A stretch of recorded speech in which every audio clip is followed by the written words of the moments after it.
Que bom que você está aqui em mais um podcast Sabor e Saúde, trazendo informações para a vida que podem ser repassadas como se fossem fofocas. Chega com a gente hoje porque a gente vai falar sobre um tema que diz respeito a todos nós. Por exemplo, você se alimenta bem? Você tem bom sono? Você treina direitinho? Você tem bons hábitos? Você já ouviu falar, por exemplo, de síndrome do intestino irritável? A gente está descobrindo muitas verdades sobre o nosso intestino e a importância dele para a nossa vida. Que condição é essa que está presente cada vez mais na sociedade? O que provoca isso e, principalmente, o que evita esse tipo de situação? Quem vai conversar comigo hoje, no Sabor e Saúde, é o Jeff Bittencourt. Ele é nutricionista, mentor e um dos nomes mais respeitados quando o assunto é saúde de verdade. E a gente vai começar com essa saúde de dentro para fora, falando com esse especialista que já falou para mim que não nasceu assim, não. Foi um trabalho. Tudo bem, Jeff? Tudo bom, Neila. Prazer estar aqui e vamos nessa. Saúde intestinal é um ponto fundamental, como você trouxe, e vamos ajudar o pessoal a ter mais saúde. Seja muito bem-vindo, tá? Muito obrigado. Eu falei aqui que você não nasceu assim, organizadamente, ciente sobre tudo que pode e o que não pode. Como é que foi sua infância e por que você virou nutricionista? Sim, Neila. Assim como muitos, eu tive uma alimentação muito ruim na primeira infância. Meus pais ofertavam comidas boas, mas eu tinha muita seletividade. Então eu fui aquela criança que não comia nenhuma fruta, nenhum vegetal, nem feijão eu comia. E isso me levou a ter muitos problemas de saúde, o que é natural. Fui uma criança constipada, eu lembro absurdamente do sofrimento, que era ir ao banheiro uma vez por semana e etc. Alérgica, enfim, diversos problemas e desnutrida.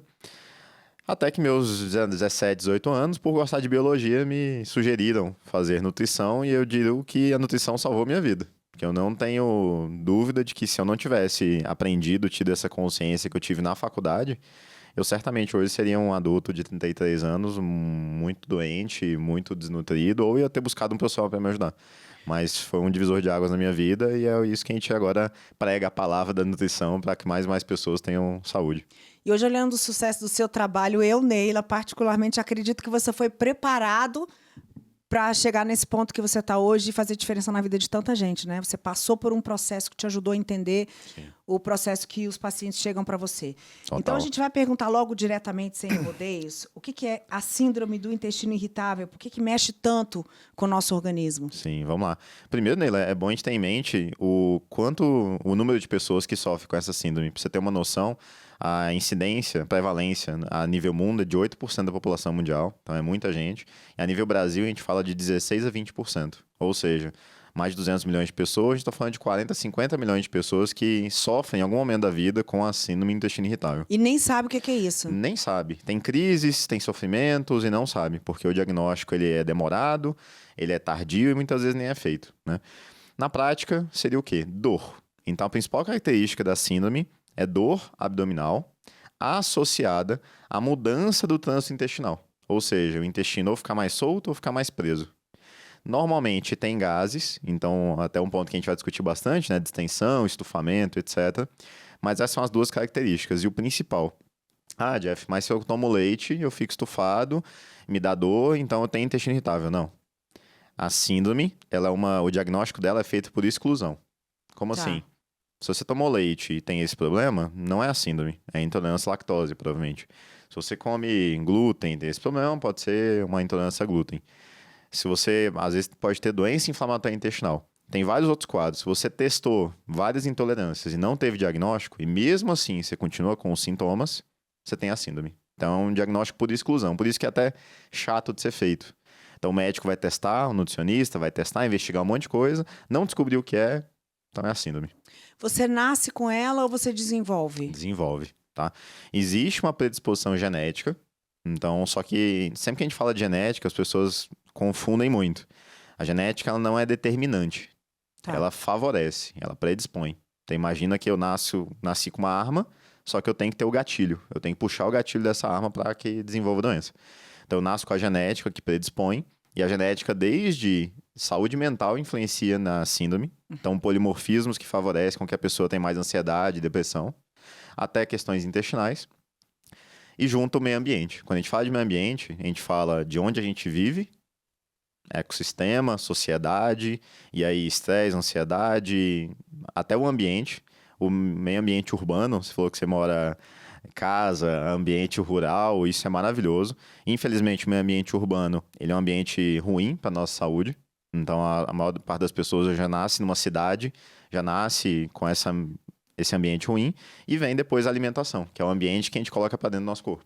Então, a alimentação ultraprocessada, industrializada e pobre em alimentos naturais é um principal fator que desregula a microbiota. E somado a esse ambiente interno desregulado, com o ambiente psicológico desregulado, da ansiedade, do estresse e a predisposição genética, você pode desenvolver a síndrome.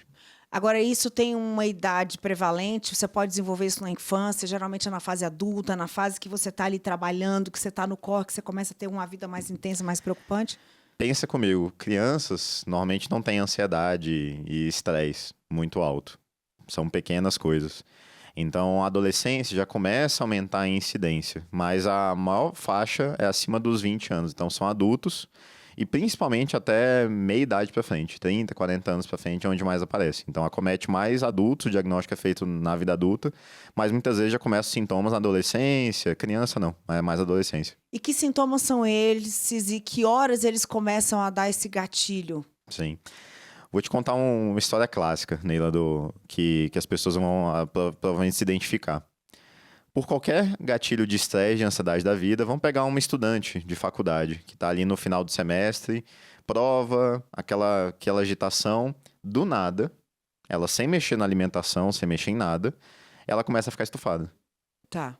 Tem estufamento, o intestino que ia todo dia ao banheiro, ela começa a ir a cada 3 dias, então ela começa a ficar presa, e gases, e dor, desconforto. Ela passa um mês assim, não sei o que está acontecendo, passa 2 meses assim. Quando passa o fim do semestre e a carga de estresse e ansiedade diminui, ela volta ao normal. Aí ela deixa passar. Deixa passar, segue a vida. Passei um tempo mal, mas voltou ao normal, segue a vida. Aí ela já teve a síndrome. Só que passou, não teve diagnóstico, e por isso que muitas pessoas são subdiagnosticadas. Agora, se esse período de estresse e ansiedade, a gente sabe que na vida adulta, não é só o estresse do fim do semestre. A gente trabalha, são 6 meses, 1 ano, 2 anos, e separação, e confusão, e tudo isso, esse estresse ele se torna crônico e ele vai ajudar a desregular. Eu tô falando muito de saúde mental, porque... Sim. Porque interfere totalmente. E a síndrome, pra você ter uma noção, até 2020, ela era vista como uma desordem funcional do trato gastrointestinal, dos intestinos. 2021, ela foi trazida como uma desordem do eixo intestino-cérebro. Olha só. Eu diria que, inclusive, eles trazem que seria mais uma questão psicológica com manifestações gastrointestinais. Então, a ansiedade, o estresse, depressão, somatização, que é você pegar essa carga toda para si, agredindo o intestino e no intestino frágil, fragilizado pela má alimentação, pelos maus hábitos, ela consegue perturbar e aí vem dor, ela encontra um desconforto. cenário pior e ela vai se instalando. Exato. Você falou naquele ponto ali, tá, passou o semestre e tal, voltei ao normal. É possível que ela venha e vá sozinha? Significa que ela vai voltar? Significa que ela já está ali instalada e você vai ter que controlar em algum outro momento ou não? Ótimo ponto, Neila.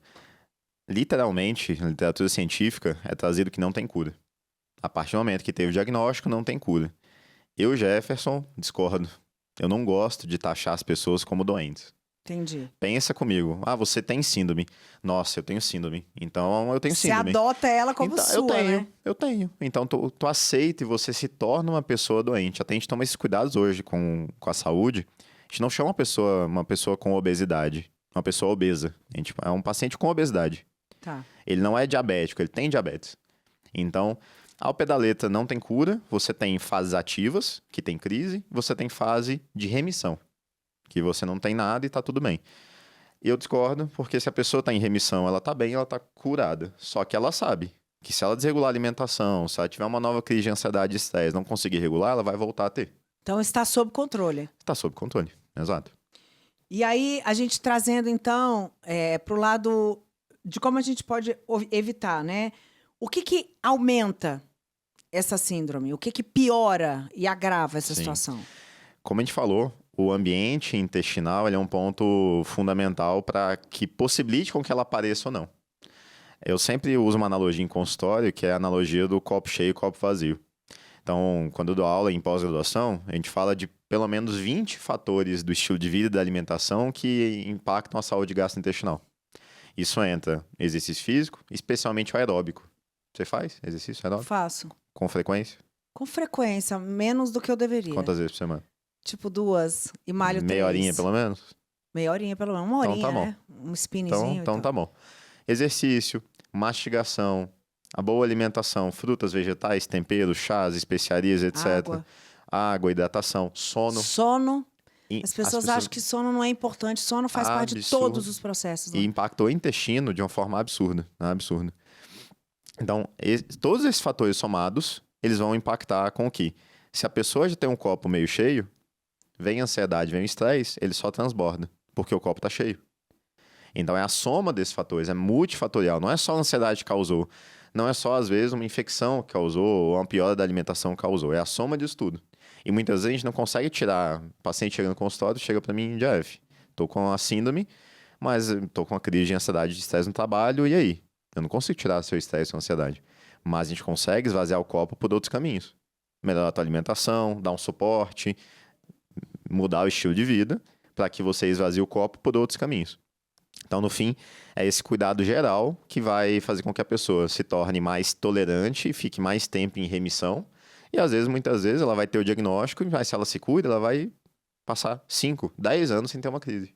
Essa é a diferença da pessoa bem cuidada. Pessoa mal cuidada vai ter uma crise a cada 3 meses, a cada 6 meses.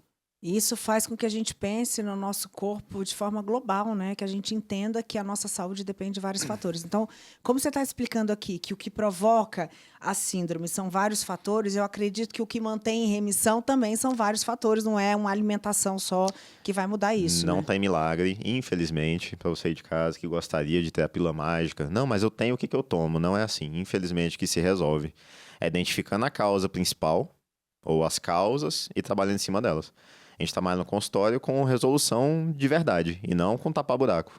Você leva teu carro no mecânico, ele, resolvi aqui. Aí uma semana que vem volta o mesmo problema. Não resolveu, ele só tapou. Ele remendou alguma coisa. Foi paliativo, né? Exato. Você tocou num ponto-chave que eu acho que é a grande doença da sociedade hoje, que é a pílula da resolução, né? Sim. Tipo assim, você quer um caminho fácil. Fórmula mágica, né? Você quer uma caneta que vai fazer o trabalho por você. Um comprimido. Você quer um comprimido para fazer o trabalho por você. Você quer um médico que vai te passar uma receita, você vai precisar fazer uma vez. E tudo passa pela mesma coisa. Autocontrole, autodomínio, disciplina. E essa é a parte mais difícil, né? Uma reeducação. Sem estresse. Tá. Eu diria em que sentido? As pessoas são muito 880. Ou 880. Ou eu tô de dieta ou eu não tô.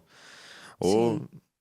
entre 8 e 80 tem 72 formas de fazer algo mais equilibrado, né? Tem todo as um frases espectro, que... né? Então assim, se a gente tira esse peso da boa alimentação, não tem que ser radical. Tu perguntou antes, tu come besteira? Como? Como é que é a tua alimentação? 85% boa. E tá ótimo, e tá maravilhoso. Isso é a vida real. Infelizmente, por questões de rede social, mudança de sociedade, as pessoas se inspiram em modelos utópicos. Uhum. Aquela modelo lá, ela é perfeita, maravilhosa. E criam aquilo e isso traz um peso. Quando você come uma coisinha fora, vem um remorso. Vem um pensamento, nossa, como eu sou falho, como eu não sou perfeito. E aí vem o problema do Jaque, né? Já que eu tô aqui, vou logo enfiar o pé na jaca. Exato. Já que eu comi besteira, agora eu vou comer outra. Já que eu não tô conseguindo fazer tal coisa, não faço outra. E não é assim, já que eu não tô treinando, eu vou comer mal. Não é assim que deveria ser, né? Então, se a gente leva as coisas mais leves, aprende e consegue ter esse equilíbrio, que é a raiz da vida, a gente... É a exceção Vai não bem. virar regra, né? Grande E a ponto. gente estava conversando aqui nos bastidores e falando do que não se pode comer, e você trouxe outro ponto de iluminação aqui. A gente está sempre querendo saber o que não. Mas Sim. é mais importante, ou talvez mais rico, a gente saber o que sim, né? Neila, 100%. Mudança de perspectiva. Uma frase que ela fala muito que quando a gente muda o modo de ver as coisas que a gente vê mudam. É verdade, isso é verdade. 100%. Enquanto a gente foca, não posso, não quero, não posso, não devo, etc. É só não, e privação, parece que dá até mais vontade, né? Aquilo, proibido é mais gostoso. Tira o olhar disso. O que eu deveria comer e que eu não estou comendo? O que é bom pra mim, o que me nutre? O cuidar da saúde pelo amor próprio, não pelo ódio, e não pela raiva. Tem trabalhos científicos, isso não é coisa minha, da minha cabeça, do consultório. Tem trabalhos, Neila, que avaliam a alimentação da população de 195 países, praticamente o mundo inteiro, durante décadas, e vem a relação de alguns padrões alimentares com doença cardiovascular, doença câncer, as que mais matam. E eles veem o peso. Comer muita carne vermelha ou comer muito sódio, qual a relação disso com câncer, com doença cardiovascular? Comer poucas frutas, comer poucos vegetais, comer poucas nozes e sementes, qual a relação disso? E quando eles fazem essa análise, comer pouco que a gente deveria comer é responsável por 65 a 70% das doenças em comparação do que comer do que não deveria comer. Então pesa muito mais o que eu deveria comer e não estou comendo, as coisas boas, do que o não posso comer cookie, não posso comer, tomar cerveja. Come o que você deveria. Foca em inclusão. Vocês comem 4 frutas por dia? Come nozes e sementes rotineiramente? Come 400 gramas de frutas, de vegetais, de 2 punhos. Eu brinco sempre no consultório, vegetal é open bar. Tá. Tomate, abóbora, cenoura, tudo. Come todo dia, 2 vezes por dia, pelo menos? Não dá, né? É difícil. E a proporção do prato geralmente é errada, né? O brasileiro, ele come muito mais carboidrato do que qualquer outra coisa. Você vai olhar, tem muito arroz, muito feijão e um pouquinho de salada. E aí entra a mesma coisa. Não, diminui o arroz, diminui o feijão. Aumenta os vegetais. Se você comer 300 gramas de vegetais, naturalmente... Você vai diminuir a quantidade de Não arroz e tem como. feijão. Essa montagem de prato aí é o pulo do gato, né? Sem dúvida, Neila, sem dúvida. E não tem muito mistério se a gente parar pra pensar. Como a gente comentou, você falou que as pessoas exageram, e elas realmente exageram em arroz, carboidrato, etc. Se a gente focar na inclusão que a gente estava falando, se a gente incluir 200, 300 gramas de vegetais, naturalmente o arroz, feijão, o restante vai ser reduzido. Aí se mudar o olhar, mudar o foco, muda o comportamento, muda a percepção. E são hábitos que são fáceis de levar para a vida, da pessoa se virar em qualquer lugar, quando ela viaja. Então vem várias coisas atreladas a esse comportamento, né? E a gente acha que sabe de muita coisa, por exemplo, o abacate é um vilão, todo mundo acha que é mega gorduroso, está falando aqui da preciosidade que é o abacate. Super nutritivo, super rico em fibra, em compostos que são antioxidantes, anti-inflamatórios. Infelizmente, enquanto a gente continuar se apegando em caloria, porque o abacate, 100 calorias de abacate, eu posso comer 100 gramas de doce de leite. Não é assim o jogo da boa nutrição e alimentação. E se você pensa, as pessoas comem muito, pensam que dieta é algo para você ficar magro, né? Uhum. E na verdade a dieta é algo para equilibrar o seu organismo, que é simplesmente o seu combustível. E quando a gente pensa que ser magro não é o must, a gente já entendeu que o must é você ter músculo. O músculo é como se fosse a sua poupança que você tem lá no banco. Você está criando uma poupança para longevidade, né? Sim, sem dúvida. E a nutrição tem um papel fundamental. Tem que treinar? Óbvio. Tem que fazer força? Tem. Mas consumo de proteína, um estado do corpo anti-inflamatório favorece o crescimento de músculo, dormir, enfim, todo o restante vem um ponto fundamental. Mas existe um alimento, por exemplo, que dá mais estufamento e alimento que ajuda a diminuir o estufamento? Sim. Aí vou dar um passo antes, tá, Nilo? Tá. Antes do alimento, existe como a gente come, que aumenta tá o estufamento ou não. Tem uma pirâmide que eu falo muito em consultório das prioridades na alimentação. A base é o que a gente come. E o segundo ponto não é quantidade, é como a gente come. Olha isso, gente, é o presta como atenção. comer. Muda 100% o jogo. E eu tenho relatos diários no consultório sobre isso. Se você come alimentos mais saudáveis e nutritivos do mundo, brócolis, alface, banana, fruta, qualquer coisa, ou abacate, mas você mastiga mal, naturalmente sua digestão não vai ser boa, vai sobrar comida mal digerida para bactérias no intestino fermentarem, daí vem gases e estufamento. Então, muitas pessoas não entendem como eu tenho uma boa alimentação e eu estou desnutrido, estufado, passando mal. Muitas e muitas vezes, a mastigação é horrível, a gente sabe. Mundo moderno, ansiedade, as pessoas... Imagina isso por tempo prolongado, uma vida mastigando mal. Exato. Engolindo uma comida que deveria ser mastigada 20, 30 vezes, não tem número certo, tá? Esse é um ponto importante. Tem que estar bem mastigado. Ok. Você pega aquele pedaço de carne desse tamanho e engole. Dá 3 mastigadas e engole. O esforço e a energia que seu organismo precisa fazer para poder digerir aquele pedaço de carne. E não vai conseguir. Não E consegue. ainda não conseguindo... Sobra para alimentar a bactéria. E aí essas bactérias vão fermentar e produzir substâncias ruins pra gente. Então a pessoa que mastiga mal, ela não absorve bem os nutrientes e acaba sobrando comida para alimentar a bactéria e desregular a microbiota. Aí vem estufamento. Por isso que eu dei esse passo atrás. Então tem a base lá que é o que você comer, come e acima como você comer. come. Aí depois vem quanto comer e quando comer. O horário também influencia. Então vem essas prioridades, né? E se a gente for dar um passo atrás ainda, o porquê que a gente come? Vem ansiedade, vem, enfim, o Sim. emocional. Se você come com emocional, se você come para alimentar seu corpo. A grande maioria come com emocional. A grande maioria, existe esse ímpeto. E o comportamento natural do ser humano é buscar conforto, muitas vezes, na alimentação, que é um conforto fácil, rápido e sem julgamentos. Você come um cookie, ele passa a mãozinha na cabeça e fala, calma, tá tudo bem, né? Uhum. Mas a gente sabe que não resolve. Então as pessoas por aí estão o tempo todo comendo as emoções. Tá ansioso e tá comendo. Tá estressado e não tá resolvendo a ansiedade, não tá resolvendo os problemas. Sem contar que tem memória afetiva ligada à alimentação, a comida que a minha avó faz, aquele restaurante que eu gosto. E também comemoração, né? Eu escutei uma frase muito bacana que fala assim, nossa, você foi promovido, você não vai chamar seus amigos para fazer uma corrida e comemorar que você foi promovido. Você vai chamar as pessoas para ir para um bar ou para ir para um restaurante, Comer é social, social. fazer uma festa. Sim, comer é hábito social. E por isso que não tem que ter radicalismo. Só tem que ter equilíbrio. A vida, eu chamo essas saídas, que o povo chama de lixo, jacada, eu acho absurdo chamar comida de lixo. Eu chamo esses momentos de luxo. Tá. Então a gente faz nossos luxos. E a vida não pode ser só luxo. Gente, vocês estão entendendo que ele muda a perspectiva de todas as frases feitas que a gente encontra na sociedade para dar desculpa? E quando a gente muda esse olhar, de fato, o peso fica menor, né? Porque a gente acha que é um desafio tão grande. E mais importante que eu acho que a gente tocar aqui, que tudo faz parte desse comportamento que ele está trazendo para a gente, é que a comida, a dieta não é para isso. É uma mudança de comportamento que você vai poder levar pro resto da vida. Isso é o mais importante. Sem dúvida. Não uma coisa pontual ali. Ah, faz um mês e depois você não vai conseguir resolveu. sustentar, né? Não, a gente vai comer pro resto da vida. Então, é o que a gente trabalha em consultório, é mudar esse comportamento, mudar essa perspectiva para te educar e te dar autonomia, te dar conhecimento para que depois você siga a tua vida até os 100 anos, que a nutrição e a alimentação não sejam mais um problema.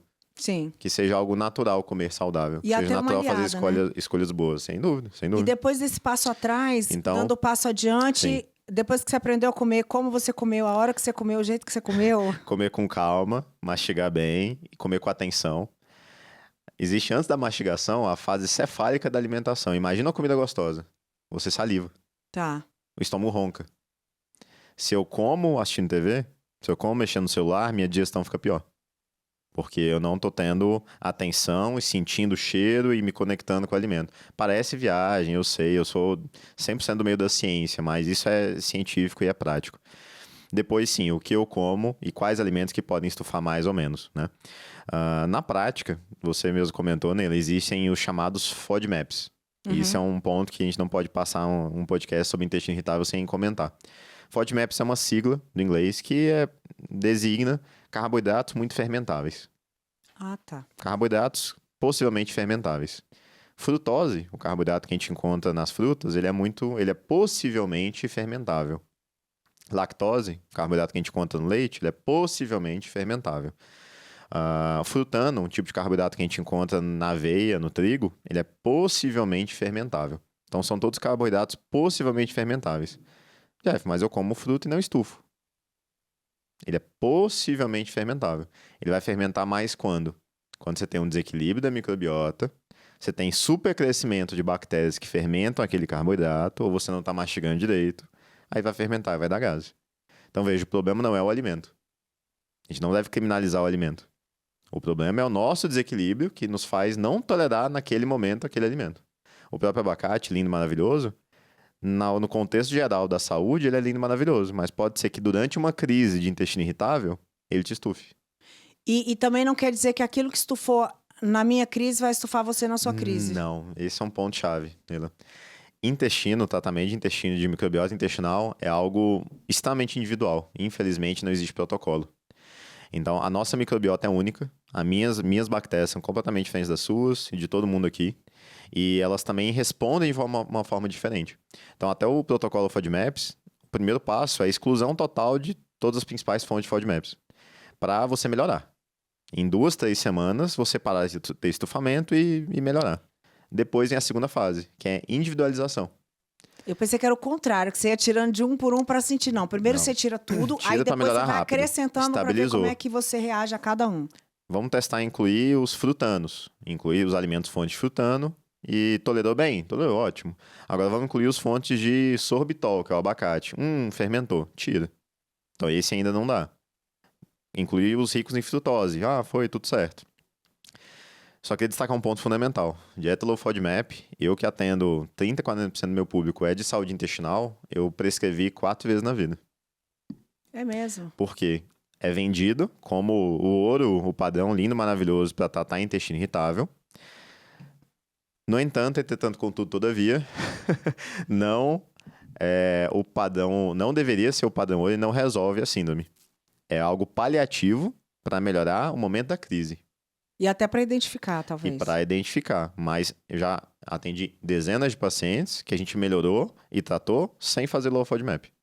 Então, não sei se faz muito sentido. Eu vou te passar uma dinâmica aqui, que a gente saiu perguntando para as pessoas, falando do que a gente ia fazer. Falando barriga estufada, barriga sequinha, e fizeram perguntas. Sim. Incha ou desincha? Extremamente individual. É muito individual, 100%, né? 100%. Então, mas, por exemplo, eu já ouvi falar que o café com pão é uma mistura que dá gases. E é a base da alimentação do café da manhã. Café com leite. Isso faz sentido ou não faz sentido? Depende para cada pessoa. Vou te pulsar pela lógica. Teu marido come café com pão? Toma, de vez em quando? Come. Ele fica estufado? Não sei. Tem que perguntar pra ele. Provavelmente não. Não. A Tá. grande maioria das pessoas come, tomam e não são estufadas. Então, pela lógica, não estufa todo mundo, e nem a maioria. Comer e beber ao mesmo tempo. Atrapalha a digestão. Comer Pode muito aumentar rápido. sem dúvida. E isso estufa. Mascar chiclete, que engole ar. Não. Normalmente as pessoas vão arrotar, então não vai estufar. Comer feijão todo dia. Não, agora sim, o feijão, leguminosas, feijão, lentilha, grão de bico, o ideal é deixar de molho. Fazer o remolho. Sim. Fundamental, inclusive uma dica. Mais do que você imagina. Normalmente as pessoas deixam 2 horas, 12 horas no máximo. Feijão pode e deve ficar 48 horas de molho. Sério? 2 dias. Fala aí se você já fez isso. Dona de casa, você cozinha seu feijão. Você já deixou o feijão dormindo 2 dias na água para depois cozinhar? Conta pra gente. Deixa 24 horas, troca a água, deixa mais 24. Fazendo isso, reduz bastante. E mais uma vez, todo mundo tem gás com feijão? Não. Não. Creatina. Zero fermentação, Zero fermentação. gases. Tem gente que fala aqui que fica inchado com creatina. Isso é uma baita na confusão, Neila. Porque incha, mas incha o músculo. Tá. Não é estufamento abdominal, não é edema, aquele inchaço na pele. É encher dentro do músculo, que é pra onde a creatina vai. Ela puxa um pouco de água pra dentro do músculo, o músculo fica mais inchado e isso é maravilhoso. Todo mundo quer um músculo mais cheio. 40 mais, essa aqui foi eu que botei aqui, tá Sim. até de caneta. Porque eu quero saber o seguinte: parece que tudo faz a nossa barriga inchar mais. Isso faz sentido? A gente, quando vai chegando nessa fase, os hormônios vão mudando, a gente vai concentrando mais na barriga? Nelu, o que acontece com o envelhecimento? Primeiro, a gente tem um acumulado... Envelhecimento não, vai, amadurecimento, me ajuda aí, por favor. Desculpa. Não, eu quero envelhecer. A única solução para não envelhecer é morrer novo, ninguém quer isso. Sim. Então, o que acontece com o passar dos anos? A gente tem um efeito acumulado de tudo na vida. Então imagina que com 10 anos tu tomou, sei lá, antibiótico 2 vezes na vida. Com 40 tu tomou 10, 12 vezes. Então esse efeito acumulado, ele vai deixando rastros, ele vai impactando. É muito mais o efeito acumulado que a gente faz na vida do que a idade em si. Uma pausa importante. As mulheres, especialmente, óbvio, que quando entra na menopausa, aí sim tem uma mudança drástica, tá? No climatério já tem? Tem. Antes de você chegar na menopausa, os primeiros sinais ali. Quando começa a falhar o ciclo menstrual, que já é um sinal de que os hormônios estão começando a cair, já começa a ter mudanças. Os hormônios impactam a microbiota intestinal, impactam a imunidade, impactam um monte de questões no corpo. E por conta disso, sim, impacta. Então a mulher fica mais frágil, mais sensível à alimentação ruim ou a alimentos que antes não faziam mal começam a fazer, e aí exige esse cuidado especial. Por que quando as mulheres estão no ciclo pré-menstrual, aqueles dias que vão chegar, elas têm tanta vontade de comer doce, às vezes come doce que é um sal, come um sal que é um doce. Sim. Emocionalmente também elas acabam puxando mais alimentação. O que acontece Sim. nesse período? Sim. A gente tem que entender que o ciclo menstrual é algo natural e que toda mulher vai ter oscilação. E nesse momento da véspera de menstruação, o que acontece é uma queda hormonal grande. Então, Tá. a mulher, ela chega depois da ovulação, os níveis de hormônio sobem, depois cai de uma vez. É a queda que traz esses sintomas. Sintomas naturais. Aumento de apetite. Isso é natural. Tem estudos mostrando que aumenta mais ou menos uma fome para comer 200 calorias a mais por dia. Mas também aumenta o gasto energético. A mulher gasta um pouco mais de energia. Se essa fome não for bem direcionada, tá comendo mais arroz, mais feijão, mais fruta? Não. Ela tende a ir mais pro doce, etc. Também tem mudanças por conta dos hormônios de neurotransmissores. Então tem queda de serotonina, que é o neurotransmissor do bem-estar, e o açúcar, o carboidrato, ele favorece os níveis de serotonina. É aquele carinhozinho do cookie que você falou que traz, né? Exatamente. Existe uma dieta mais adequada, então, para essa faixa etária? Para a faixa etária e para o período da TPM. Tá. Sem dúvida. Nesse momento, o ideal seria a gente aumentar o consumo um pouco maior de carboidrato, mas de boas fontes. Fruta é fonte de carboidrato. Ok. Só que tem antioxidante, tem anti-inflamatório, tem fibra, é uma maravilha. Então, uma alimentação com mais frutas, eu tô com mais fome, come uma banana a mais, come mamão a mais, come mais kiwi, Você vai matar a fome, vai ter o carboidrato que ajuda no equilíbrio emocional, acaba que é doce, banana amassada com cacau, canela, delícia, esquenta no micro-ondas, enfim, faz uma receitinha, e sem ter o prejuízo do consumo exagerado do açúcar, do chocolate ao leite, etc. Jeff, o que eu tô entendendo aqui que você tá trazendo, vê se eu entendi direito. Tudo depende. Os atendimentos são individualizados, cada organismo responde de um jeito, cada pessoa base é a tem... mesma. A base é a mesma, né? Sim. Todo mundo tem um histórico, né? Hábitos. O ideal mesmo é que cada pessoa busque um profissional para encontrar o seu equilíbrio e aquilo que funcione para você? Sim, e também o autoconhecimento. Porque, vou te falar, eu atendo muitos pacientes que a primeira consulta a pessoa não se conhece. Neila, o que tu reclama comigo que 2 vezes por semana tu fica estufada? Tá, mas tu já percebeu o que te causa mais estufamento? Nunca parei pra reparar. Sim. Então você tem que parar pra reparar. Aí ela quer que você responda algo que ela não sabe responder. Ela não sabe. Então, muitas vezes na primeira consulta eu vou despertar e fazer perguntas pra ela começar a se observar e se conhecer.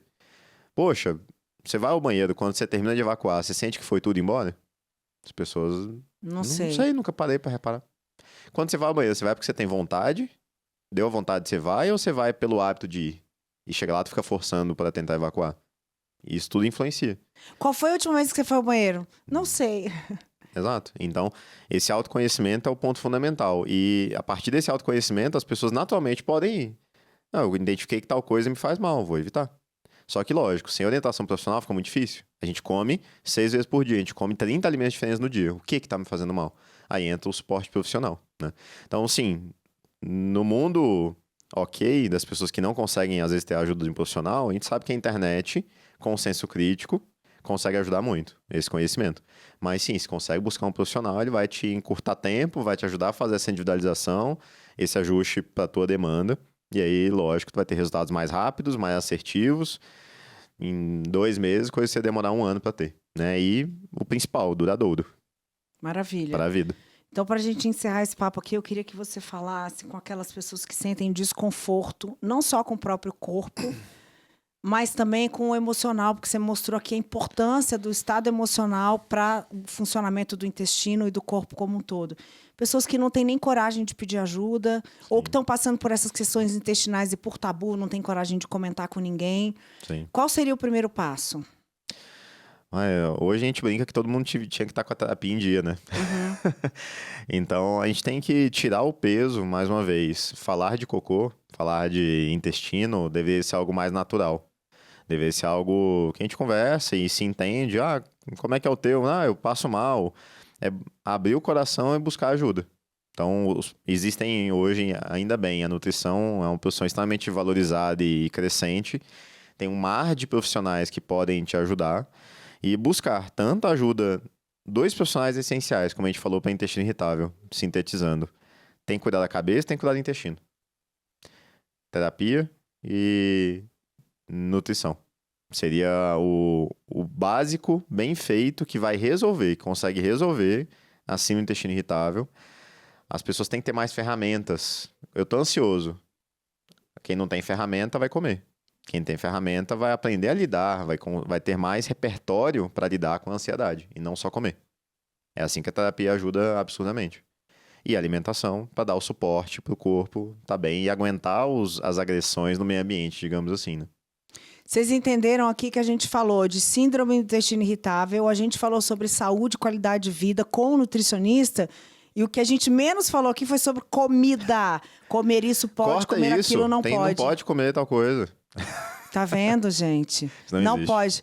É um conceito muito maior do que o que está no seu prato, né? Até o que você coloca, como você coloca e todas essas coisas que fazem parte do ser que você é. Você precisa se conhecer, você precisa se amar, se respeitar. E a partir daí você vai conquistar todo esse equilíbrio que você quer. E, se possível, busque este nutricionista. Você Outros faz atendimentos online? Como é que é? Atendo em Brasília, atendo online, Brasil inteiro, mundo inteiro. Então, e se a agenda é apertada, se eu não conseguir, tem pelo menos 10 profissionais da equipe que eu também consigo indicar para ajudar nas diversas situações. Qual que é seu arroba? Jeff Bittencourt, Nutri. Tá bom. No Instagram. O Jeff dele, gente, é Jeff, Exato. tá? Bittencourt, como a gente fala. Eu quero agradecer imensamente sua participação, todas essas sementes de cura que você trouxe aqui pra gente. Desejar muito sucesso pra você. Muito obrigado, Neila. Foi ótimo agregar esse pouquinho tempo. Espero que realmente as sementinhas agora sejam regadas, né? E frutifiquem na vida de cada um aí. Quem vai regar é você que está assistindo a gente Exato. agora, tá? Obrigada pela sua participação. Lembrando que você pode assistir esse podcast Spotify, Deezer, YouTube, Play Plus, R7, tá bom? Entra lá, comenta, faz suas perguntas. Se você quiser mandar mensagem pro Jeff, não perde essa oportunidade, a gente vai estar aqui para você. O Sabor e Saúde é um podcast da Record e a gente tem um quadro Sabor e Saúde também no DF no Ar, que é o meu jornal, todos os dias de segunda a sexta, a partir das 7 horas da manhã. Eu conto com a sua audiência. Beijo e até a próxima.